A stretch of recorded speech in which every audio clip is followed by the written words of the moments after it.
मंडळी नमस्कार, कडक बातमध्ये मी राज दळेकर आपलं स्वागत करतो। सरपंच संतोष देशमुख हत्या प्रकरणावरून भाजप आमदार सुरेश धस यांनी वाल्मिक कराड आणि धनंजय मुंडे यांच्यावर सातत्याने आरोप केले आहेत। तसंच मुंडे यांचा राजीनामा घेतला जावा अशी भूमिका सुरेश धस यांची आहे। त्यातूनच त्यांनी मुख्यमंत्र्यांची भेट घेतली आहे, तसंच अजित पवारांची देखील भेट घेतली होती। त्यामुळे या प्रकरणामध्ये धस सातत्याने राष्ट्रवादीच्या नेत्यावर आरोप करत आहेत। हे पाहता राष्ट्रवादीच्या नेत्यांनीही धस यांना आता प्रत्युत्तर द्यायला सुरुवात केली। नुकताच राष्ट्रवादीचे प्रवक्ते आमदार अमोल मिटकरी यांनी देखील सुरेश धस यांच्यावर गंभीर आरोप केलेत। सरपंच संतोष देशमुख यांची हत्या होण्यापूर्वी 2 दिवस अगोदर धस हे वाल्मिक कराड याच्या संपर्कात होते, त्यामुळे धस यांचे देखील सीडीआर बाहेर काढले पाहिजेत। त्या दोघांमध्ये नेमका काय संवाद झाला आहे तो देखील बाहेर आला पाहिजे असं मिटकरी म्हणाले आहेत। दरम्यान मिटकरी यांनी आपल्या जुन्या ट्विटचा देखील आज उल्लेख केला। हमाम में सब नंगे है असं म्हणत सुरेश धस यांचे देखील प्रकरण आहेत आणि ते योग्य वेळी बाहेर काढू असं वक्तव्य मिटकरी यांनी केलं आहे। तसंच सुरेश धस यांच्यावर खंडणी, हत्या प्रकरण, जमीन बळकावणे अशी अनेक प्रकरणाची यादी आहे। तसंच धस यांच्या विरोधात आपल्याकडे पुरावे असून ते योग्य वेळी बाहेर काढू असं मिटकरी म्हणाले। धस आपल्या नेत्यांविरोधात सातत्याने आरोप करत आहेत, त्यामुळे आपल्याला देखील धस यांच्या विरोधातले प्रकरण बाहेर काढावे लागतायत असं मिटकरींनी स्पष्ट केलं। धस हे एक मोठे आका आहेत। आपल्या शहराचं गँग्स ऑफ वासेपूर खरं तर त्यांनीच करून दाखवलंय असं म्हणालेत। दरोडेखोरांचे आर्थिक व्यवहार आहे, यासोबतच याचे देखील पुरावे आपल्याकडे आहेत असं अमोल मिटकरी यांनी म्हटलं आहे। याच प्रकरणावर बोलत असताना धनंजय मुंडे यांच्या पाठीमागे राष्ट्रवादी पक्ष खंबीरपणे उभा आहे असं देखील मिटकरी यांनी स्पष्ट केलं। सुरेश धस यांचे सीडीआर तपासले पाहिजेत। सुरेश धस वाल्मिक कराड सोबत नेमकं काय बोलले हे देखील बाहेर यायला हवं असताना असं मिटकरी यांनी म्हटलं आहे। सुरेश धस यांच्यावर अनेक यावेळी गंभीर आरोप झालेत।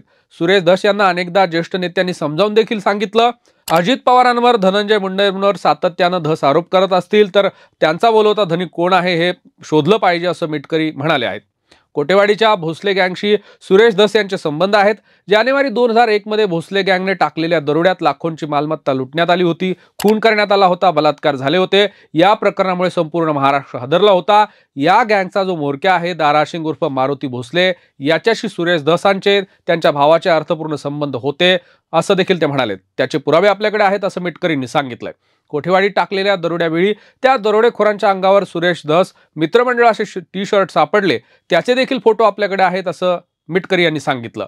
भोसले गँगचा वापर करून सुरेश धस हे कोणाचाही काटा काढू शकतात, अशा पद्धतीचा वावर सुरेश धस यांचा आहे असे आरोप मिटकरींनी केले। मिटकरी यांच्या आरोपावर प्रत्युत्तर देत असताना सुरेश धस यांनी मिटकरी सारख्या बारक्या पोरांनी बोलू नये, राष्ट्रवादीचा जो बडा नेता आहे त्याने समोर यावं असं आव्हान सुरेश धस यांनी दिलं आहे। मंडळी, आपल्यावर जे काय आरोप करण्यात आले आहेत त्या आरोपात आपला कसलाही संबंध नाही, त्याच्यामध्ये आपल्याला क्लीन चिट देखील मिळाल्याचं सुरेश धस यांनी सांगितलं। दरम्यान संतोष देशमुख यांच्या खून प्रकरणावरून लक्ष विचलित करण्यासाठीच अमोल मिटकरी आणि हे नेते आपल्यावर आरोप करतायत, त्यांना या प्रकरणावरून लक्ष हटवायचं आहे असं देखील धस यांनी म्हटलं आहे। वाल्मिक कराडशी संपर्क असल्याचं देखील धस यांनी स्पष्ट करून दिलं असून आपण वाल्मिक कराडला नेमकं कोणत्या विषयावर बोललो याची देखील पोलिसांनी सीडीआर बाहेर आणावेत असं आव्हान धस यांनी दिलं आहे। तसंच राष्ट्रवादी काँग्रेस पार्टी ही खून करणाऱ्यांच्या पाठीमागे उभी राहणारी पार्टी आहे का असा प्रतिसवाल धस यांनी विचारला आहे। मात्र सुरेश धस यांनी केलेल्या मागच्या काही आरोपांवर आता राष्ट्रवादीकडून त्याला सातत्यानं प्रत्युत्तर दिलं जाते आणि अशा वेळी सुरेश धस यांचे देखील काही प्रकरणं बाहेर काढले जातील अशा पद्धतीची भाषा आता राष्ट्रवादीचे नेते वापरतायत। यावरून एकच लक्षात येतं की सुरेश धस विरुद्ध राष्ट्रवादीचे नेते अशा आरोपांनी संतोष देशमुख यांच्या कुटुंबाला खरोखर न्याय मिळेल का, या प्रकरणात आता राजकारण शिरलं आहे का किंवा आणल्या जातंय का असं देखील म्हणावं लागेल। याबद्दल तुम्हाला काय वाटतं ते आम्हाला कमेंट बॉक्समध्ये नक्की कळवा। तुर्तास वेळ झाली तेच थांबण्याशी पाहत रहा कडक बात।